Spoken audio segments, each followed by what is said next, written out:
Hey, what's going on, y'all? Hey, what's going on, y'all? This is a new episode from Beach Street Sports Blast. I'm the host, the Hoops Guru, and today I'm going to talk to you guys about the NBA All Star Game. As you know, the starters have been announced for the Eastern and Western Conference. I think pretty much they've gotten it to the mark, a la Kobe Bryant getting picked. Can understand that a little bit, even though he didn't have a great season as far as the team's record are concerned, but he did put up some good individual numbers, even though his field goal percentage was terrible. So maybe James Harden should have got that spot over him, but it looks like that's all going to work itself out since Kobe Bryant is out for the season now. I'm assuming James Harden will slide right into that spot, so the universe will be back in order. In the Eastern Conference, the only question mark I have starting is Carmelo Anthony. Individual numbers are solid, but the Knicks are extremely horrible. I believe they're at 5 wins right now, and I just don't know how we can reward. Even as a fan, I can reward a team playing that badly. But outside of that, I'm okay with the rest of the starters, Eastern and Western Conference. A little bit surprised Kevin Durant didn't get the votes to start in the All Star game. Um, I guess it's a testament to Anthony Davis's popularity growing and how effective he's been playing this year. Blake Griffin looks like his celebrity's still pretty strong because he's starting again and his numbers are solid. And Marc Gasol, it's good that the fans are rewarding a center such as he has because he has played very well this year. But just a little weird that a reigning MVP couldn't get the votes to start in the All Star game. I find that surprising. But let's not focus on the starters. That's all well said and done. Tomorrow, the NBA will be announcing the reserves for the Eastern and Western Conference for the All Star game. And I'm curious to see how this is going to pan out, to tell the truth. A lot of interesting players are in the mix. But yet, you have some players that are teetering. So we're wanting to see how the coaches vote and how this thing is going to pan out. Um, Starting in the East, let's start there. Um, Jimmy Butler from the Chicago Bulls, I think, pretty much is a shoe in. He's had a terrific season so far. The Atlanta Hawks have to be well represented. They're on a 16-game winning streak right now. They're almost 30 games over 500, and they're phenomenal right now. No one saw this. They don't have any single particular player you can say is a star, but overall they playing well. And normally the NBA rewards teams handsomely when they have outstanding records like the Hawks have right now. So I'd be very surprised to see if Jeff Teague didn't make the team. Jeff Teague is the guy that drives the engine for the Atlanta Hawks. He's the one that makes it go. He's the one that kind of takes over in the fourth quarter. He's been getting a lot of key buckets, and he's been matching up well against a lot of the great point guards in this league. The game he had against Russell Westbrook last week was strong. He's given John Wall the business this year. He's had a solid game against Kyrie Irving. So you got to say that Jeff Teague is a point guard that we have to give a lot of respect to, and I have to give respect to myself because I've been hard on him in the past. But he's definitely deserves to be an All Star this year. I believe that Millsap should get in as well.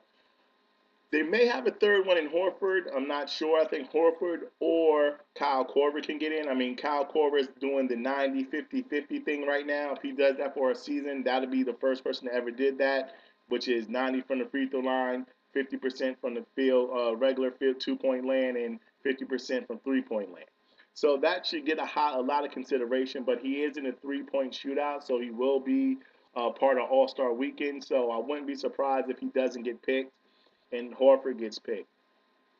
But then you have teams I have questions about, like the Miami Heat. They're 4 games under 500 right now, but there's a strong possibility that Chris Bosh and Dwayne Wade will make the All Star team. Personally, I don't like that. I don't like a team with a bad record getting one All Star, yet alone 2 All Stars. I mean, if a guy's putting up ridiculous numbers, I think you got to give it to him. These guys putting up solid numbers, but they haven't performed well. They missed a lot of games. Miami has lost a lot of games easily. So it's hard for me to give them 2 guys spots, but yet again, there's so many poor teams in the East. I think they're going to get it by default. I mean, when you think about it, you have the Sixers that aren't going to have any representation. The Knicks shit aren't going to have any additional consideration. Boston, Orlando, um, Detroit possibly may not have any representation. Brooklyn shouldn't have any representation. Charlotte shouldn't have any representation. Orlando, I don't know if I said Orlando or not already, but that's a lot of teams. So the pool of picking talent from is getting smaller. Now the Washington Wizards do have John Wall, who's got voted in by the fans. I commend you guys on doing that. I think that was a great pick. But should the Wizards have a second All Star? That team has a lot of balance, kind of like the Atlanta Hawks. So there isn't anybody that just jumps out at you as being an automatic pick.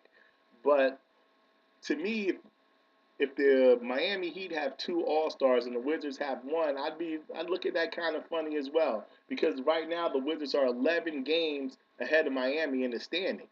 That should count for something. Um, Also, I think Kyrie Irving should make the team. I was questioning it at first because of the way the Cleveland Cavaliers started off, but he's kind of rounded out at the right time where I think he's going to get that recognition. Plus, I don't know any other point guard outside of Wall and Teague, and I'm sorry, Kyle Lowry. He's voting as a starter, so he's going to be there. But I don't see somebody like Brandon Knight getting in over Kyrie Irving, even though he's played very well, and the Milwaukee Bucks have been pretty surprising. So Kyrie Irving, I think, could be there. So I wanted to see how this thing pans out. It'll be very interesting to see what these guys do, especially with the Miami Heat the way they stand right now.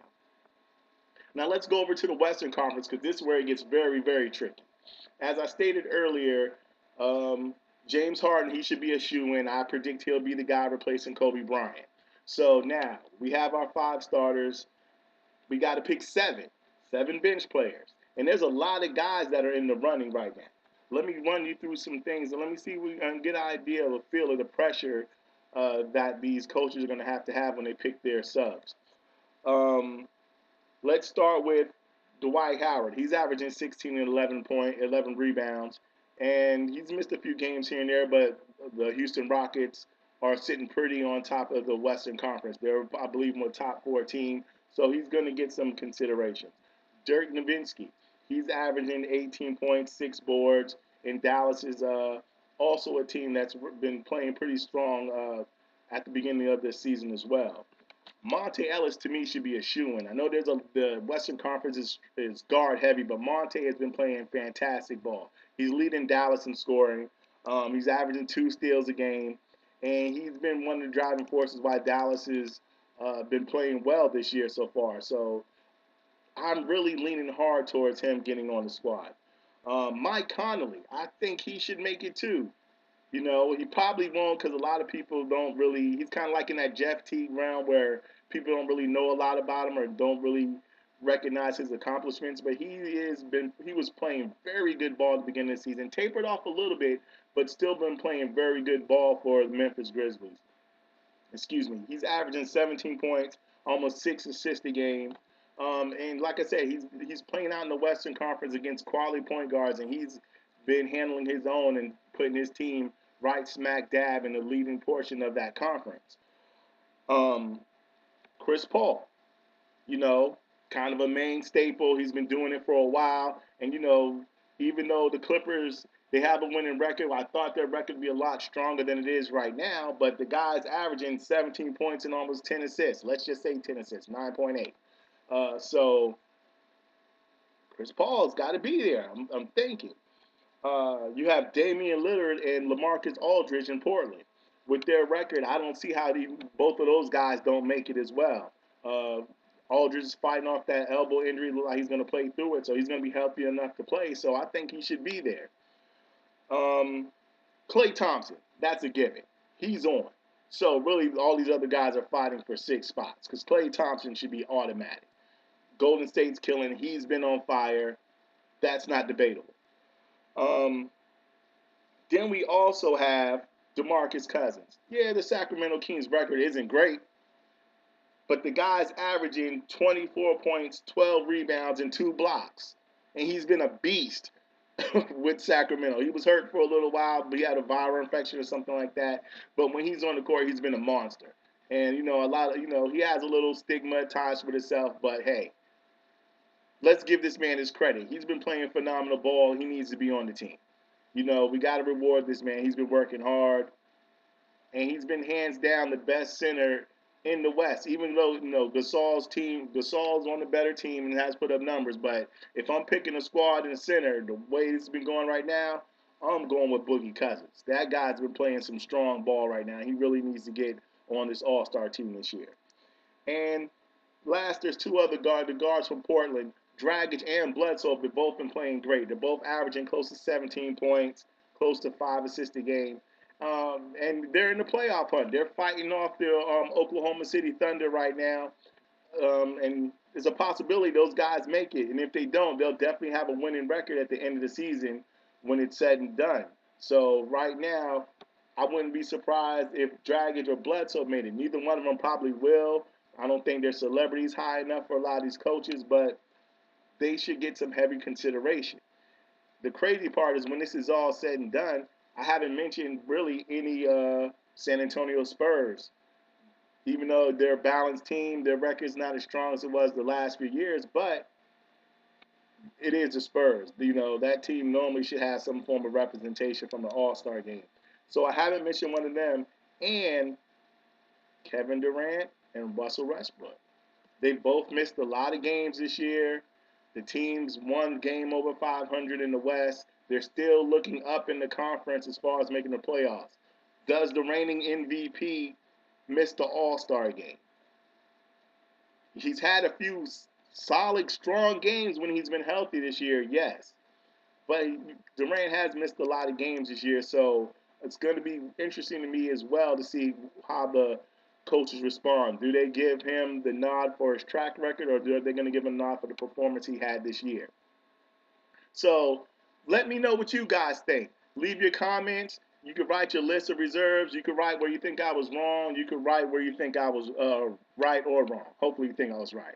And subscribe as well to the channel. I'm going to be putting out a lot more of these little blogs or rants or whatever you call them, and just show your support. This is the Hoops Guru for B Street Sports Blast. Take care, y'all. Peace.